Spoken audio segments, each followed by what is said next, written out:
Olá, hoje então nós vamos conversar com o Luiz Belém. Oi, gente, boa noite. Do paisagista. Boa noite, gente. Sejam todos muito bem-vindos. Muito obrigado ao Centro Paisagístico pelo convite. Obrigado, Martina, pelo contato. Gustavo, a gente está conversando pela primeira vez agora, muito prazer. Então, hoje eu queria compartilhar com vocês e meus colegas paisagistas, né, a minha trajetória profissional e como começar a trabalhar com projetos internacionais. Eu acredito que hoje, acho que a principal frase, né, seria para a gente ficar pronto para quando a oportunidade aparecer, né? Porque eu fico vendo eu mesmo lá atrás, né? Eu sou uma criança, eu nasci no interior de Goiás, eu vim de uma cidade pequena, então lá atrás eu não imaginava que eu estaria trabalhando em projetos internacionais, com escritórios de fora. Então, mas desde então, eu sempre tive muita vontade e sempre vim me preparando até acontecer. Mas lá atrás eu não imaginava que isso fosse acontecer. Então, eu acho que o que eu queria compartilhar com meus colegas hoje é que, assim, mesmo que não esteja no seu radar agora, né, você tem uma parceria com projetos de fora ou trabalhar com clientes de fora aqui no Brasil, que esse é um caso muito possível também, né? Porque a gente, o Brasil é um país tão maravilhoso, então tanta gente de fora que vem para cá e quem sabe vai precisar contratar um paisagista, né? Então acho que a coisa não é apenas a gente procurar lá fora, mas talvez procurar aqui dentro. Tem muitas respostas para tudo a gente encontra aqui do lado de casa, né? Então, eu acho que é isso. Eu acho que não só para oportunidades de fora, mas para tudo na vida, né? A gente tem que se preparar para quando aparecer uma oportunidade, a gente já tem os recursos para que a gente consiga atender, né? E não fique... Vai fazer sentido.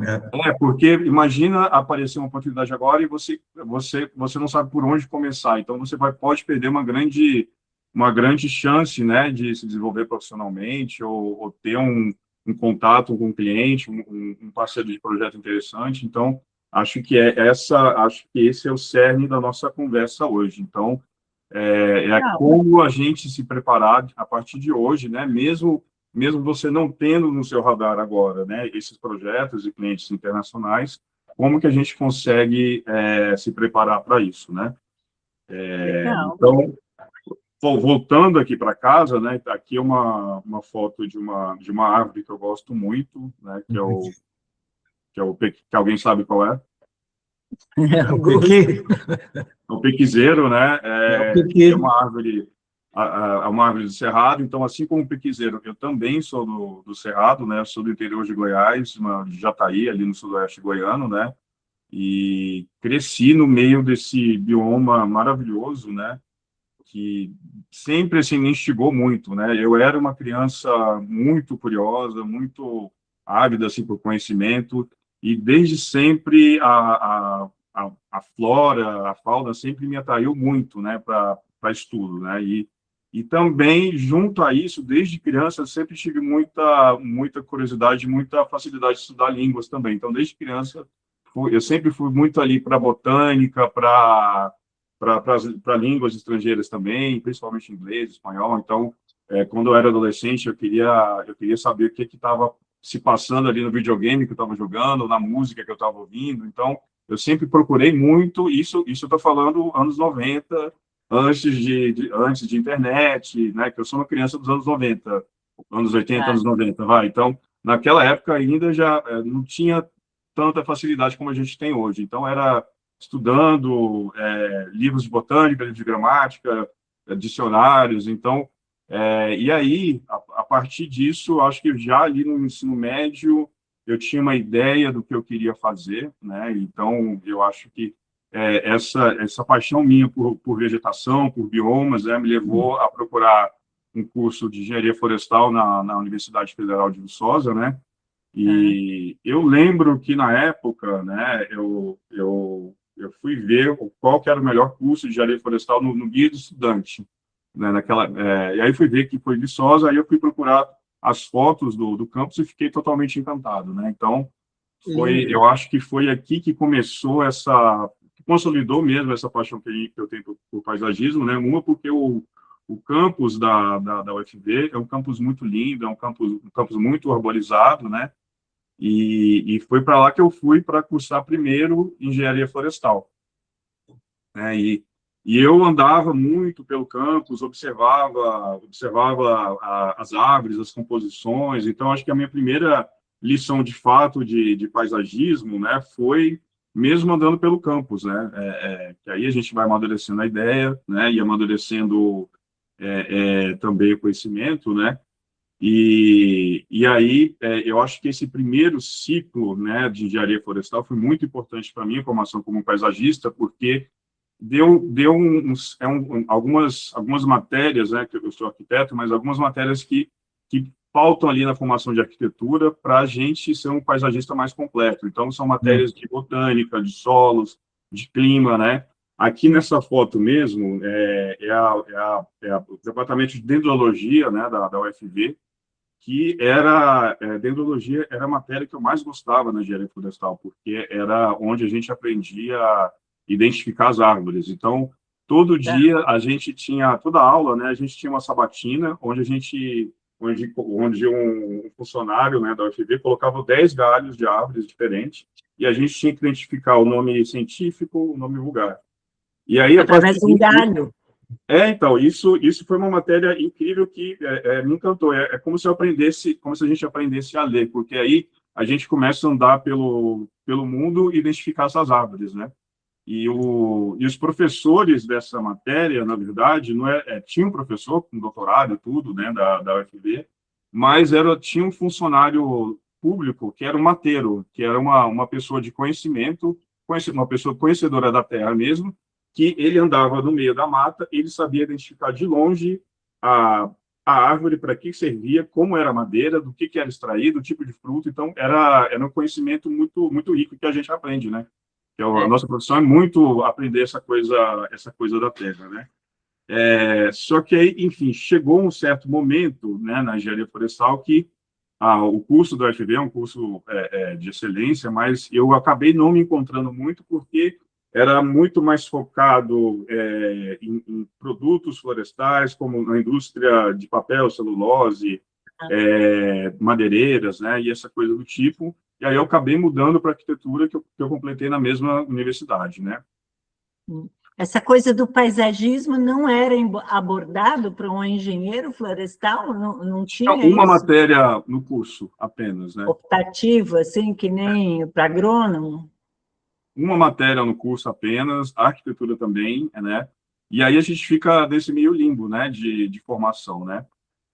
Então, aqui, ó, essa é uma parte aqui da UFB também, que eu passava bastante tempo e eu adorava isso. Eu falei, eu quero trabalhar com isso. Então, foi nisso que eu mudei para arquitetura, né?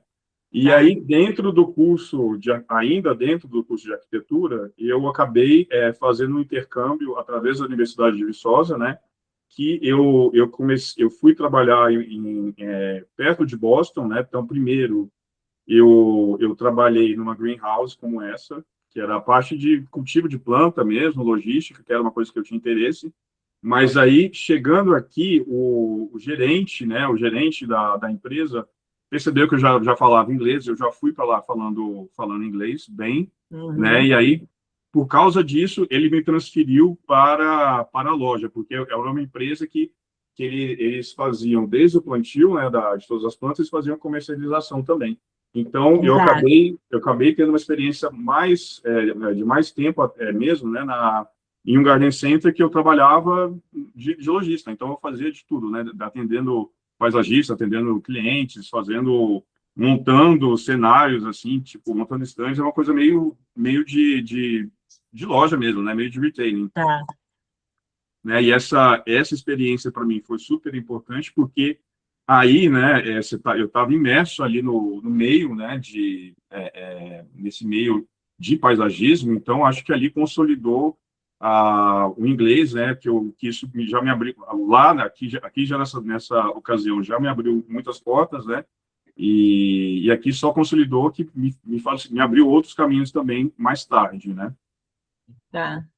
Então, ainda lá, né, foi parte do intercâmbio, então eu fiz algumas matérias livres, né, na UMass Amherst, que é uma universidade, né, super tradicional de landscape architecture, mas também de horticultura, que os cursos que eu fiz mesmo foi de horticultura, né, que era, por exemplo, aprender a podar árvore, a podar arbustos, então era uma coisa mais de jardinagem que eu sentia que faltava isso no meu curso de arquitetura, né? Então eu fui para esse estágio nos Estados Unidos, né? Mas não é um estágio muito de arquitetura, é um estágio mais a parte até de agrários, mais a parte de engenharia florestal, de agronomia, para que eu conseguisse completar essa falha, né? Que tem no curso de arquitetura, porque o curso de arquitetura, né, de paisagismo aqui no Brasil, né? Ele é muito focado em projeto, quando tem paisagismo, né? Então, a gente fica com várias áreas de conhecimento que ficam vazias, ficam em lacunas, né?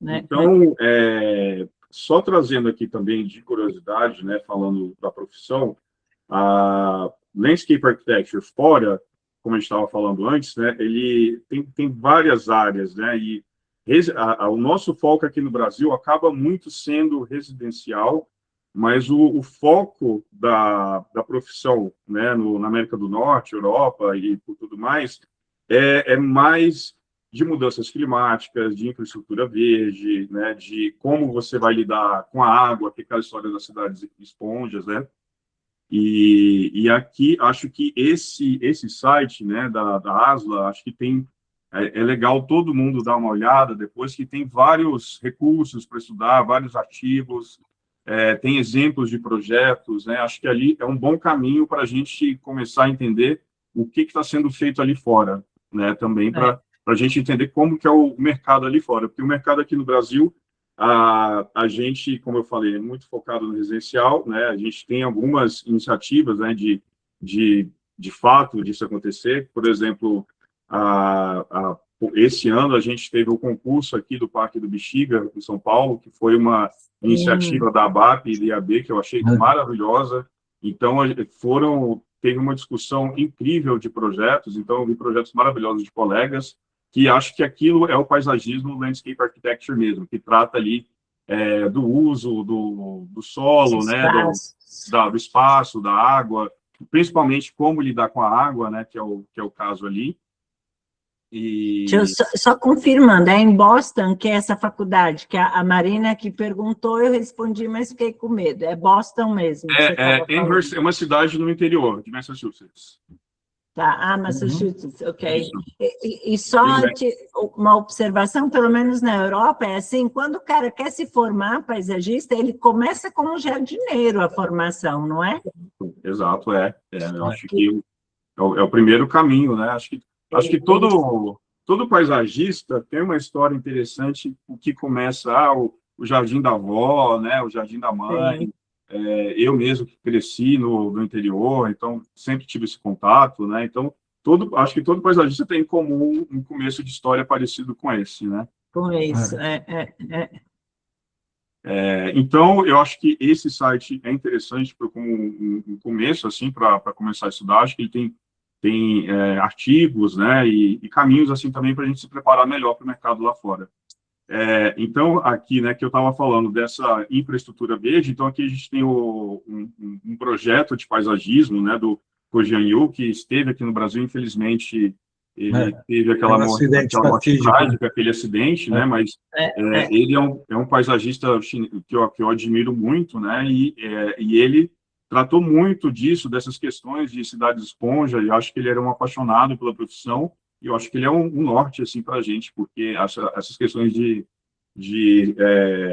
mudanças climáticas, de chuva, né, então, aqui mesmo em São Paulo, né, tá caindo um pé d'água aqui agora, e é uma cidade totalmente permeabilizada, e eu acho que essa discussão de cidade esponja, desse paisagismo, né, de infraestrutura verde, deve ser muito mais discutido entre nós profissionais, né, e isso é uma coisa que é muito clara lá fora, mas que aqui eu acho que precisa ter muito mais ênfase, precisa ter muito mais esforço da nossa parte para fazer para entender que as pessoas conheçam, né? Inclusive, o congresso que a gente faz todo ano, acho que eu comentei com você, né? Nós estamos trazendo o Dongguan da China, trazendo virtualmente, tá, gente? Infelizmente, ainda não temos cacife para uma passagem da China. Mas ele vai vir palestrar sobre as atividades da Touriscape, né? Que é o campo lá do paisagista. Então, a gente também é animado de estar trazendo esses temas também. Eu acho esse escritório muito à frente, né? Acho que a China está fazendo um trabalho incrível de paisagismo nessa escala, né? E nessa abordagem, né? Então, eu acho que é muito legal vocês trazerem, né? Alguém de lá, e é uma coisa que a gente tem que trazer para as cidades brasileiras, né? Porque aqui a gente tem que parar de dar as costas para os nossos rios e trazê-los, né? Trazê-los para junto, né? Fazer parte do tecido social, e não simplesmente encanar, né? Aqui em São Paulo mesmo, a gente, a cada 100 metros tem um rio encanado. Inclusive, tem um vídeo, um documentário no YouTube, que chama Rios Invisíveis, que é muito interessante. Então, deixo aí de dica para assistirem também. Legal. Que é o caso aqui de São Paulo, né? Uhum. Então, aqui só para, de novo, né, a gente mostrar a diferença de escopo, né, das duas profissões, de landscape architecture, propriamente dito, e de landscape design, né? Então, landscape architecture é mais planejamento, é uma escala urbana e regional, é mais infraestrutura verde, né? Porque quando a gente fala de infraestrutura, a gente pensa transporte, esgoto, né, malha viária, mas o verde também é uma infraestrutura, né, importante para as cidades, né? Então, os parques, os cursos d'água, tudo isso junta nesse grande escopo que é o paisagismo lá fora, né?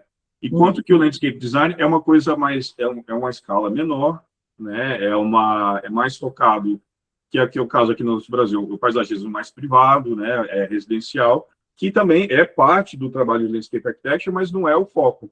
Que eu vejo que muito foco do nosso paisagismo aqui no Brasil mais o residencial, não é mais o local, é mais voltado para a estética. Eu acho que tem ainda, né? Colegas que fazem um trabalho incrível de discussão, de trazer essas questões ecológicas, né, de mudanças climáticas para o trabalho, né, mas acho que a grande parte, né, de nós paisagistas ainda trabalhamos mais aqui no residencial, né, muito focado na vegetação, na vegetação, na estética, né. Então acho que é só interessante a gente ver essa diferença quando a gente for trabalhar com projetos lá fora, né, como que é vista a profissão de cada lado, né.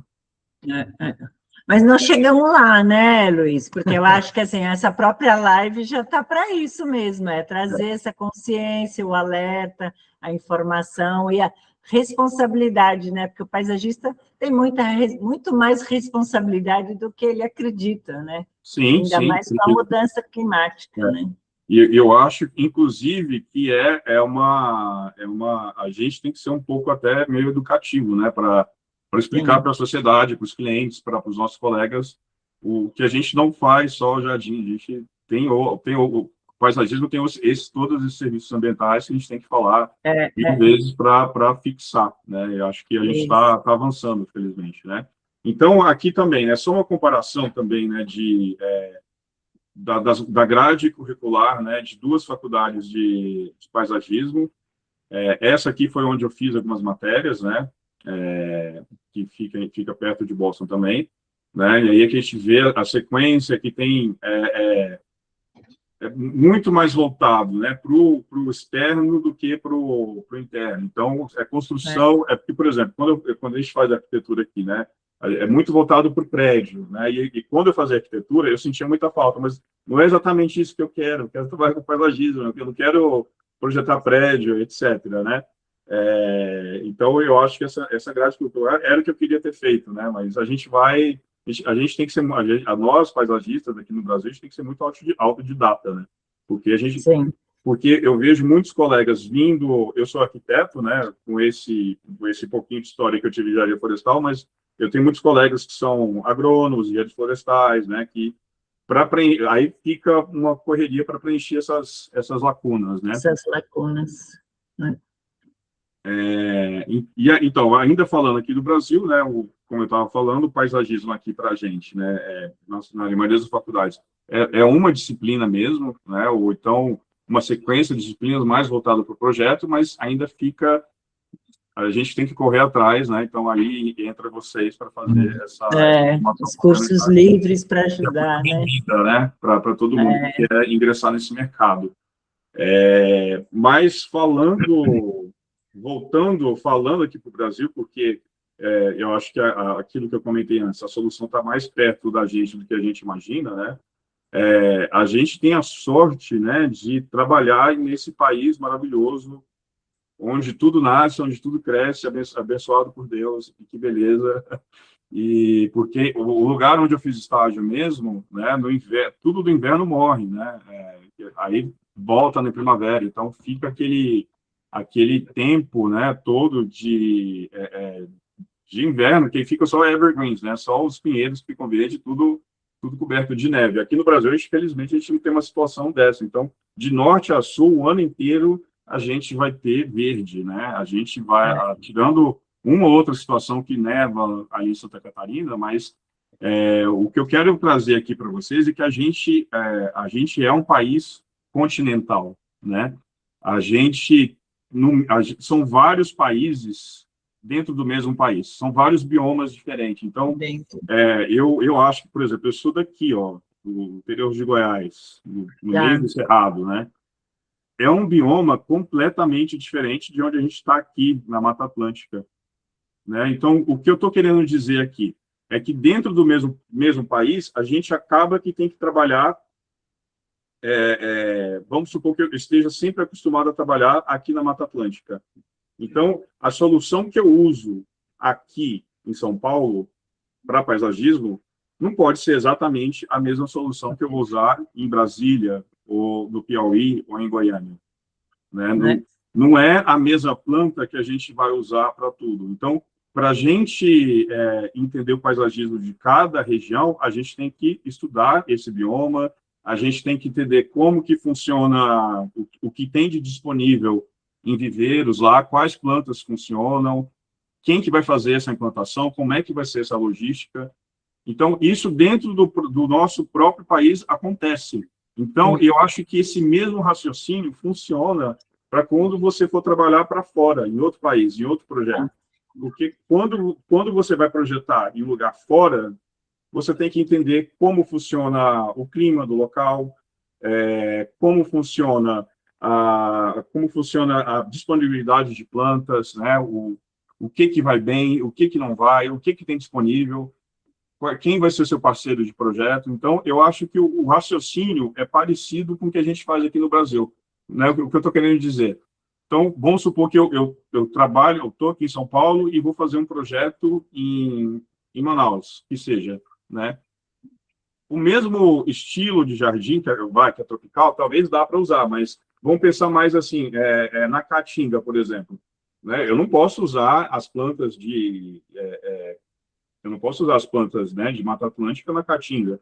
Eu tenho que estudar esse bioma, eu tenho que entender como funciona aqui. Então, o que eu estou querendo dizer é que assim, são vários países dentro do mesmo país. Então, escalonando isso para fora é o mesmo raciocínio. Então, quando você trabalha num projeto lá fora, você tem que estudar para fazer isso acontecer de uma forma que o jardim se desenvolva, né? Não só planta, mas aí também vai materiais, com quem você vai trabalhar. Então, acho que esse é um exercício que a gente já faz aqui que prepara a gente para trabalhar em projetos lá fora, né? Entendi. E a gente tem a sorte, né, e o privilégio de ter tido o Roberto Burle-Marx aqui no Brasil. Acho que a gente teve esse alinhamento de planetas maravilhoso aqui no Brasil no século passado, de juntar os arquitetos, né, Lúcio Costa, Oscar Niemeyer, todos esses artistas, toda essa construção dessa brasilidade, desse modernismo, né, no começo do século passado, que é uma escola para a gente, né? Então, eu acho que aqui a gente tem um exemplo maravilhoso de como trabalhar com Gente, desculpa que os gatos estão brincando aqui. Desculpa. As crianças dão trabalho um pouco. Seu gato. Desculpa.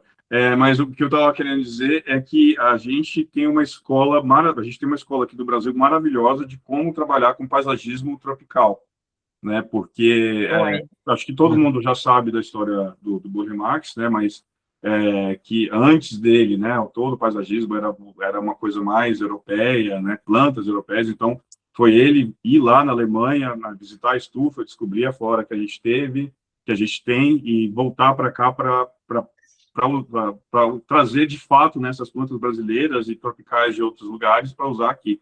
Então, eu acho que a gente tem um know-how, a gente tem um conhecimento muito, muito bom, né, de como trabalhar com paisagismo tropical, que talvez um paisagista de Portugal não vai saber, talvez um paisagista de Dubai também não saiba, né? Então, eu acho que aí entram essas oportunidades, né, da gente ser tão bom no que a gente faz, que é o paisagismo tropical, de ser modelo exportação, né?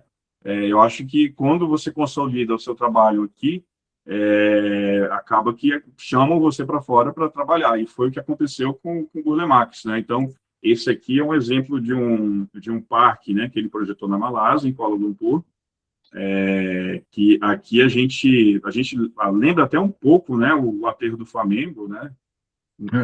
Mais ou menos, mas é que o Burle Marx era tão bom no que ele fazia que ele ficou modelo de exportação, né? Então, inclusive, eu acredito que aqui são as palmeiras de Talipô, alguma coisa assim, né? Então, e aí tem essas outras regiões tropicais da Ásia, né? No Caribe, na Flórida, que são lugares que a gente pode fazer projeto com a mão amarrada atrás, porque as plantas que existem lá são as plantas que a gente tem aqui. Em alguns casos, são plantas que têm até uma melhor disponibilidade que a gente tem aqui. Então, são lugares que a gente pode trabalhar que a gente se sente em casa, né? Então, eu acho que a gente tem essa grande vantagem de ser paisagista num país como o Brasil, nesse país tropical maravilhoso, de ser tão bom que está de modelo de exportação. Então, acho que a gente tem essa grande vantagem, né, de ter essa grande escola. Eu acho que todo paisagista hoje no Brasil, de uma forma ou de outra, é influenciado pelo trabalho do Burle Marx lá atrás, desde a composição, desde a escolha de plantas, desde as plantas que ele trouxe, né, que ele trouxe de fora, que ele fez ali no laboratório, ali no sítio, né, no Rio de Janeiro, o sítio Burle Marx ali, né, que é algo incrível, né? Que é uma vantagem para a gente, né? Então, eu acho que eu comentei com vocês, né, que a gente que é paisagista, a gente tem que ser muito curioso, a gente tem que ser muito autodidata, a gente tem que ir atrás. Então, toda cidade que você visita, acho que turismo é importante para isso, não como arquiteto, mas para qualquer profissão, né? Toda cidade que a gente visita vai ter um jardim botânico, né? Vai ter um museu. Então, é sempre interessante, quando você tiver o privilégio e a oportunidade de ir a outra cidade, não estou falando só fora do Brasil, mas aqui também, né? Aqui dentro do Brasil, né? Por exemplo, eu fui a Belém uma vez e fiquei encantado, né? Fui nos jardins botânicos, entrei ali na mata, na Amazônia, né? Mas eu acho que o que eu estou querendo dizer é que toda grande cidade vai ter um jardim botânico, que ali é uma coleção, né? Às vezes o jardim botânico é uma instituição científica de pesquisa, de botânica, mas também é uma coleção botânica, né? Então, eu acho que ali a gente vê no local como que a tal planta se comporta em outro clima, né? Então, isso aqui foi quando eu estava em Singapura, eu visitei o Jardim Botânico de lá. Aqui foi uma tentativa de homenagem a Burle Marx também, a tentativa deu falha, mas Singapura foi um destino que eu achei incrível também, porque é uma cidade que está ali, está nos trópicos, ali no Equador também, e tem um paisagismo incrível, super tropical, todos os lugares da cidade. A gente conta com jardins super, com manutenção incrível, com uma coleção botânica incrível, com plantas brasileiras em todos os lugares, plantas asiáticas também, né? E é um destino super interessante, então fica a dica aí também. E eles começaram um trabalho o quê? Há uns 20 anos, que Singapura não era nada há uns 20 anos atrás, nesse sentido, né, Luiz? Eles estão investindo isso há uns 20 anos ou mais. Isso, e eles usam muito, assim, de infraestrutura verde, biofilia, como característica, como identidade da cidade. Porque quando a gente pensa, por exemplo, em Dubai, eu sempre penso aquela coisa escalafobética, torres altíssimas, né? Luxo, ostentação. Mas quando eu penso em Singapura, eu penso mais numa cidade verde, biofilia, prédios, né, com aquela fachada verde, muita vegetação. Então, eu acredito que Singapura fez um trabalho incrível, né, nesse sentido, até de trazer esse verde para a identidade da cidade, né? Porque, por exemplo, quando a gente pensa ali nas cidades asiáticas, né, Bangkok mesmo, não se vende como uma cidade muito verde. Inclusive, Bangkok é uma cidade muito parecida com São Paulo, né? Falta verde, mas Singapura não. Todo lugar que você olha é um jardim com uma super manutenção, é tudo muito bem feito, né? Tudo muito bem cuidado. Então, é um destino que eu gostei muito de ter visitado. Está na nossa listinha, né? Fica na lista, fica a dica também. Então, aqui, ó, esse jardim é o Jardim da Quinta da Regaleira, em Portugal, no inverno, né? Eu fiquei surpreso, porque quando a gente pensa na Europa, né, você não espera que vai ter que eu vi estou vendo plantas tropicais aqui, como uma costela de Adão, né, essas samambaias, algumas palmeiras aqui. Então, a gente fica surpreso. Então, é legal de fazer essas visitas e ver o que funciona em outros lugares que você pode não esperar. Então, esse jardim aqui é um jardim simples, que fica um pouco ao norte ali de Lisboa, né? E tem uma coleção botânica interessante também, né? Que tem essas plantas tropicais que você não espera. Isso aqui, eu tirei essa foto aqui, foi em janeiro, né? Então, alto do inverno ali.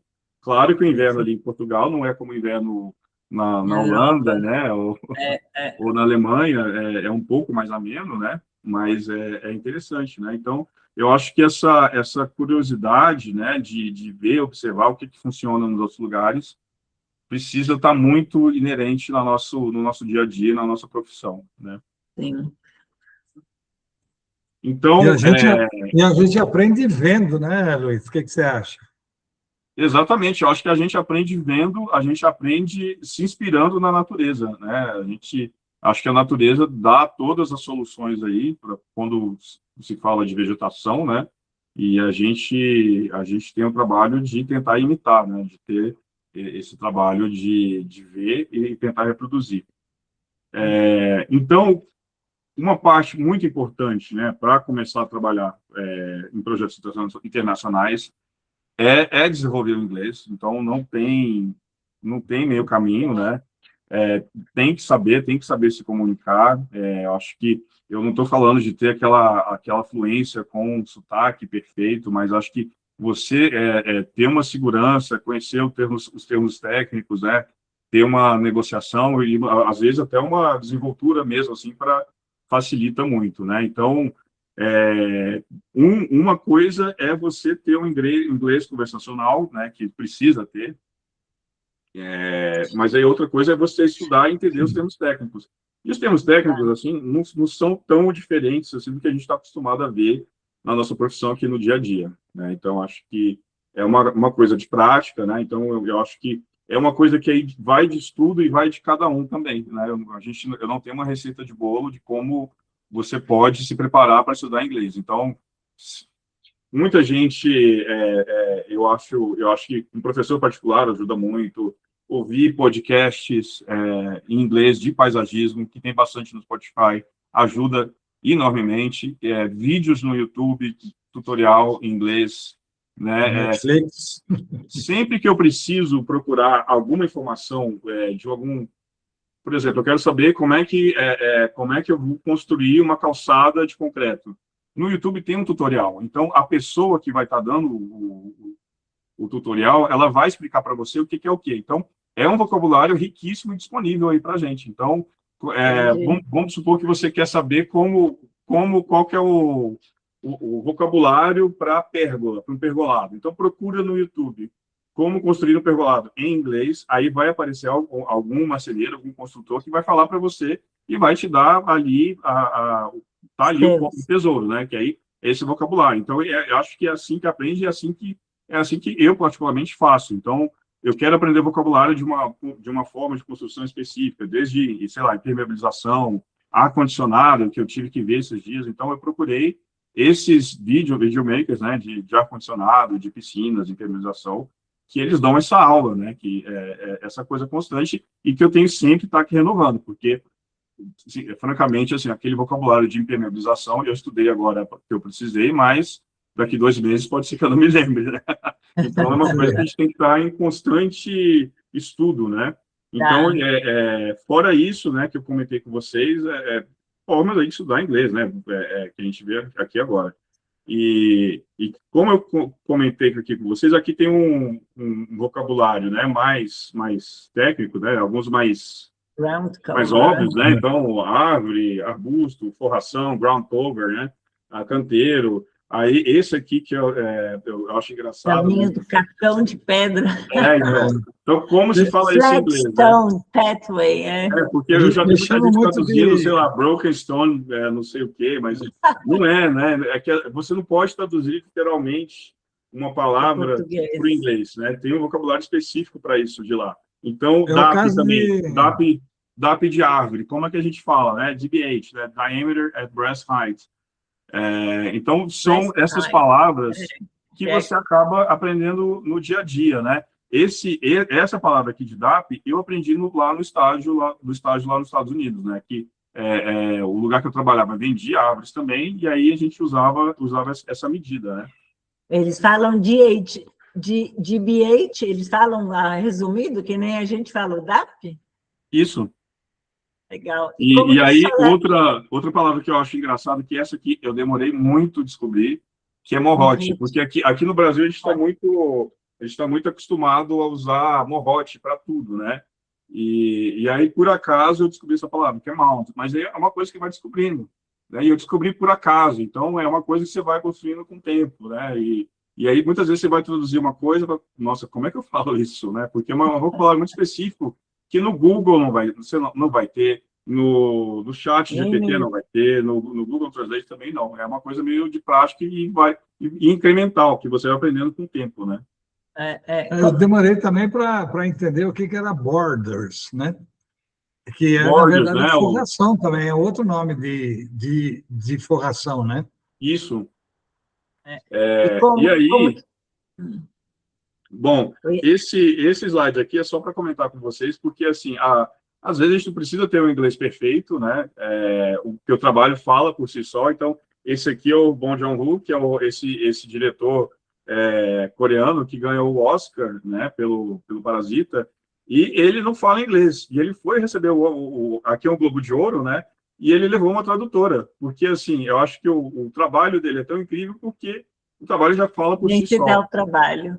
Então, e muitas vezes, assim, você não precisa arrasar no inglês, né? Você precisa arrasar no seu trabalho. Aí você pode ter alguém na sua equipe que fala inglês, né? Que aí você pode ter alguém que trabalha com você, né? Que te auxilie nesse caminho, que consiga traduzir o que você quer falar, né? O que você quer falar em palavras, porque o trabalho que a gente faz já tem que falar tudo, né?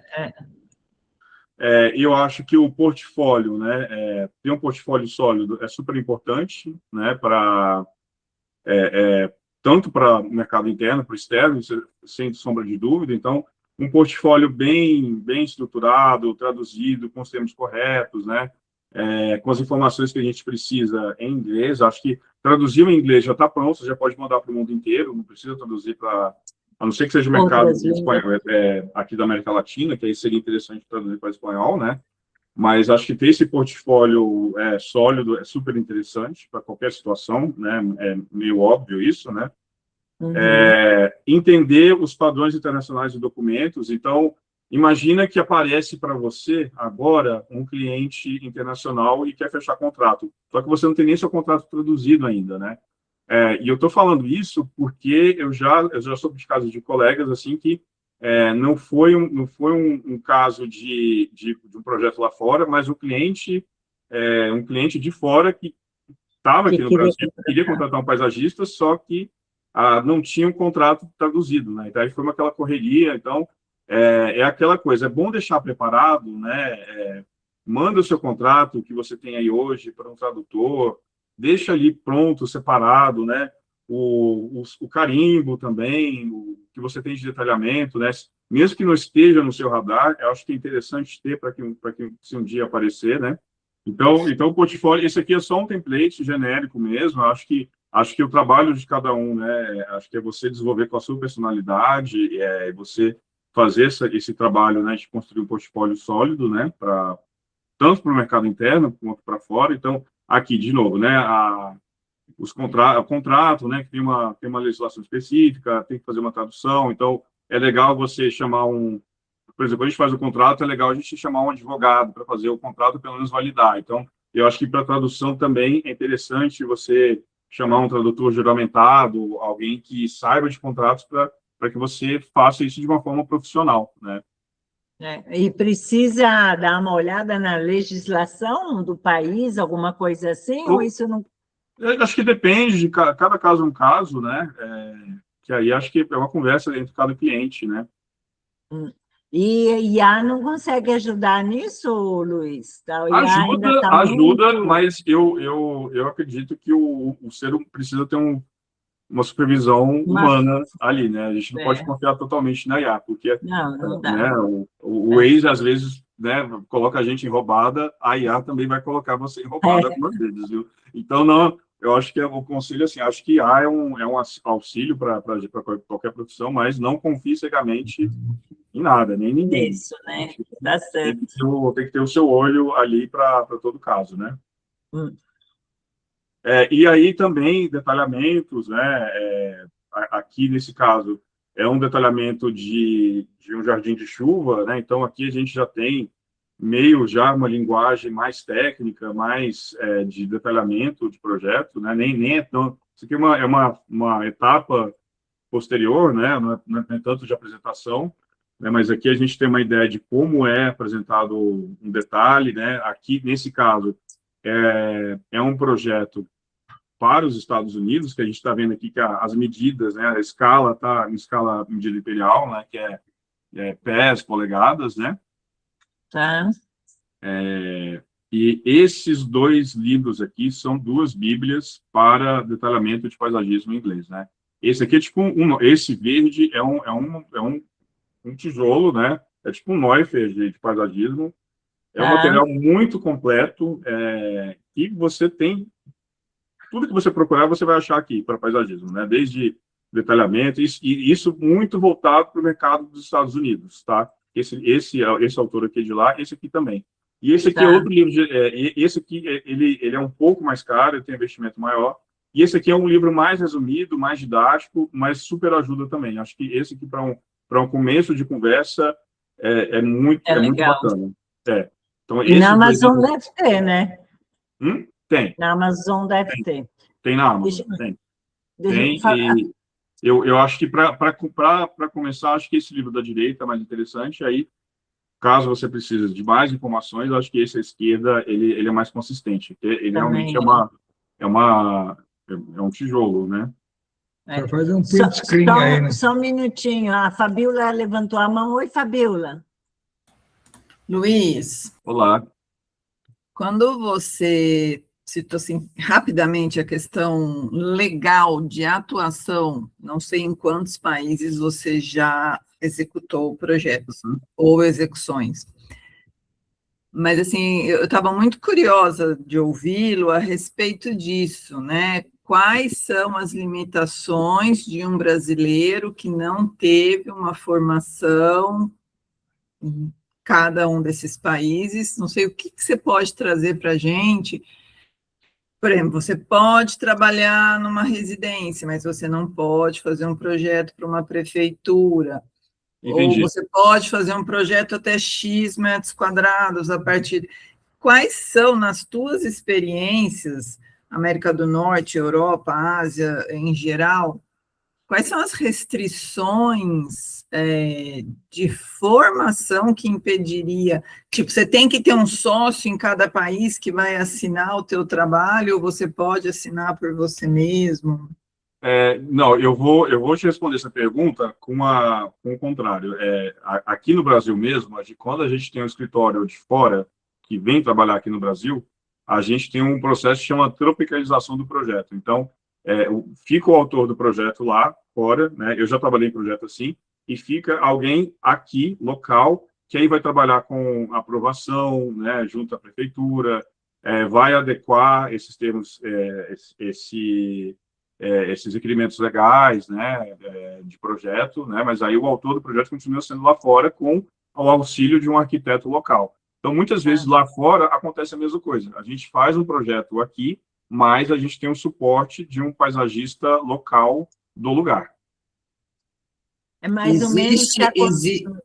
Existe regulamentação ou, na maioria dos países, como aqui, não há uma regulamentação mais efetiva? Olha, depende muito do caso, né? Porque, por exemplo, se você for fazer sei lá, um quintal de uma pessoa, né?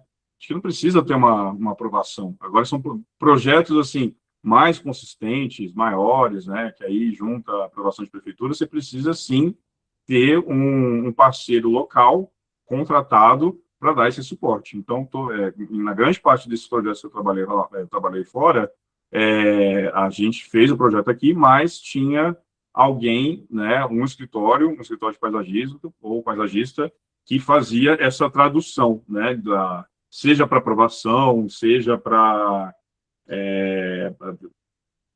meio que compatibilizar esses projetos, né? Eu já fiz isso para lá e de lá para cá também, né? Então, eu já tive projeto que eu trabalhei que era um paisagista de fora, que aí a gente tropicalizou esse projeto, né? Legal. Obrigada, viu, Luiz? O que é uma coisa muito bacana, né, Luiz? Porque você sabe os pequenos detalhes que outros não sabem, né? E trabalhar em parceria é sempre útil, né? É a mesma coisa, e eu acho que tem que ser muito colaborativo, né? Porque aí você começa a construir essas relações, né? De um ajudar o outro, né? Então, muitas vezes, o projetista de lá precisa de uma indicação de um projetista de hidráulica daqui, né? Então, a gente trabalha aqui no meio de paisagismo, a gente tem os nossos parceiros de projeto que a gente gosta, né? Que é interessante trazer para o jogo também, né? Legal. Tem uma pergunta, Luiz. Lá fora também existe aquela briga entre agrônomo e arquiteto, biólogo, quem pode fazer paisagismo, quem não pode. A profissão ela é regulamentada em todos esses países que você conheceu? Sim, a profissão é bem mais regulamentada, é bem separado. Então, como eu falei aqui atrás, né, tem o curso de Landscape Architecture específico para isso. Então, se você vai para a escola de Landscape Architecture, você vai ser arquiteto paisagista, você não pode projetar um prédio. E se você for arquiteto, né, se for para a escola de arquitetura, você vice-versa. Então, são duas profissões distintas, né? Então, e aí tem o designer, né? Designer de jardins também, que aí, por exemplo, você não precisa ter tanto uma formação, mas não tem essa briga. Não é nem briga, né, entre agrônomos aqui. A gente tem que trabalhar juntos, né? Vamos fazer as pazes todos, né? Deveria ser. É isso aí. Então, aí também, né, falando de padronização de medidas, né? Então, quando, por exemplo, os Estados Unidos insistem em usar esse sistema imperial, que dá um nó na cabeça, né? E aí acaba, se você trabalhar num projeto lá fora, você tem que meio que ser proficiente nessa coisa, meio que falar outra língua. Só que aí também, que nem inglês, quando você fala de inglês para português, você não pode ficar traduzindo, senão você vai ficar louco. Então, quando você trabalha no sistema imperial, você não pode ficar convertendo, porque se você for prestar atenção, um pé são 30,48 centímetros, que é a medida que eu usaria para fazer uma pisada de uma escada, né? Mas aí, 30,48 em polegadas não é um número exato. Então, você aproxima, né, para 12 inches, que 12 inches é um pé, né? Um pé são 12 polegadas. Então, você não pode ficar pensando quebrado de traduzir, convertendo metro para polegada, né? Então, por exemplo, né, tem um 6 feet under, né, que é a 7 palmos, né? Então, a gente não traduz ao pé da letra, né? 6 feet é 1,82 m. Então, 7 palmos vai dar quanto, né? Então, só para entender, né, que quando a gente traduz, quando a gente converte, não é uma medida exata, é isso que eu estou querendo dizer, né? Então, então, quando a gente fala, por exemplo, 1,20 m em polegadas, vai dar em pés, vai dar uma medida quebrada. Então, eu não vou usar essa medida quebrada, eu vou usar 4 pés. Então, com a prática, você acaba não pensando mais em metro, e você vai acabar pensando em medidas imperiais, que é a mesma coisa para a temperatura, né? Em Fahrenheit, né? Se você for pensar, traduzir toda vez, nossa, quanto que é 90 graus Fahrenheit em Celsius? Você fica maluco. Eu acho que assim, ó, a partir de, sei lá, abaixo de 60 graus Fahrenheit, eu tenho que usar um casaco, né? Então, aí para as medidas é a mesma coisa. Eu acho que a única coisa que é internacional é litros, né? Nos Estados Unidos usa gallons, né? Não gallons, usa litros. E aí a outra coisa que eu estava falando também é de você ter esse network, né? De você, cada oportunidade que você tem de relação é uma oportunidade que você tem de trabalhar com a pessoa. Então, construir essas relações é super importante, né? De ter essas indicações, né? Então, tudo começa aí, né? Através de contatos das pessoas, né? Então, só para finalizar, esse aqui é um projeto que eu fiz à distância na Flórida, que são clientes brasileiros, que aí é um contato de um contato, né? E aí, para esse caso aqui, eles queriam, né, reformar a piscina, e eles queriam manter esse gramado aqui, né? Até aqui no moodboard, eu coloquei um gramadinho com campo de futebol, aproveitando que a gente está na Copa, né? Porque esses clientes eram brasileiros e queriam ter um campinho de futebol para as crianças brincarem, né? Então, aqui um estudo da fachada, do antes e depois, né? Deixa eu ver. A gente está quase no horário aqui, né? Então, aqui, acho que esse slide aqui é o principal dessa apresentação. Então, antes, a gente tinha essa quadra de basquete, toda chinfrim, né? Toda mequetrefe, precisando ser trocada. Então, a gente tirou ela e deixou aqui uma grande área gramada, né?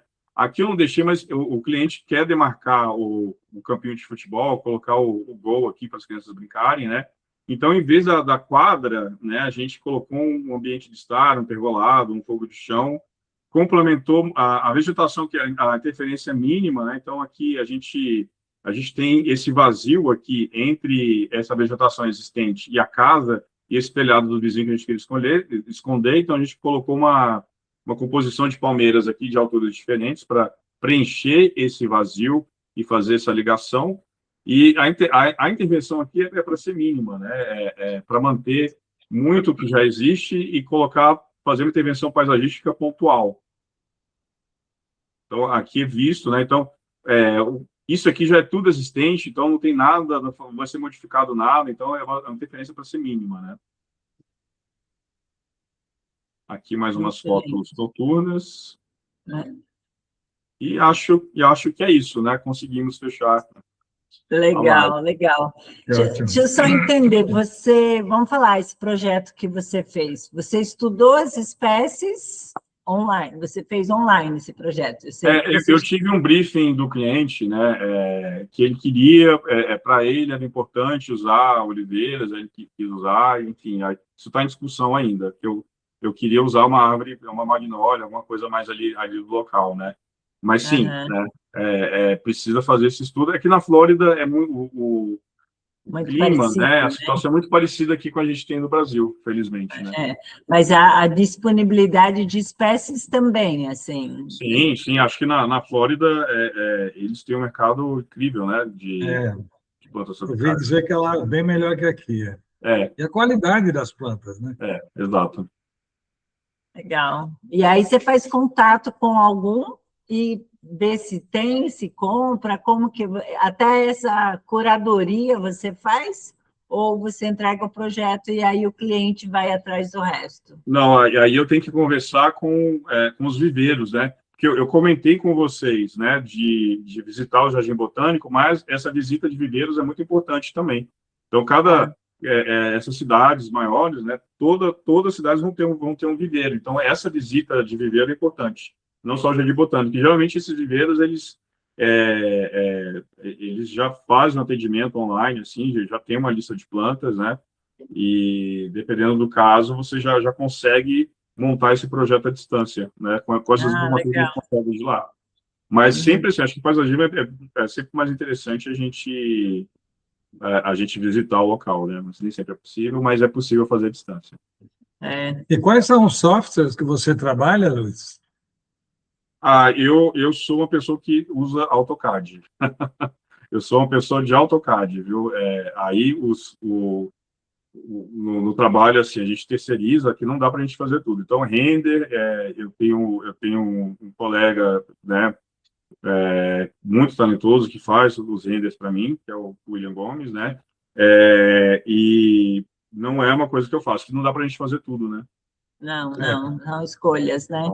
Então, o software que eu uso é AutoCAD. AutoCAD mesmo. E daí alguém renderiza para você para ficar mais parecido com a realidade, né? Acho que isso porque a gente tem empresas, né, e profissionais que fazem isso muito bem, né? Sim, muito bacana. Nossa, foi muito bacana aí. Olha aí, pessoal, tem o telefone dele, aí se alguém quiser fazer mais perguntas, e também tem o Instagram, Luiz Belém Paisagismo.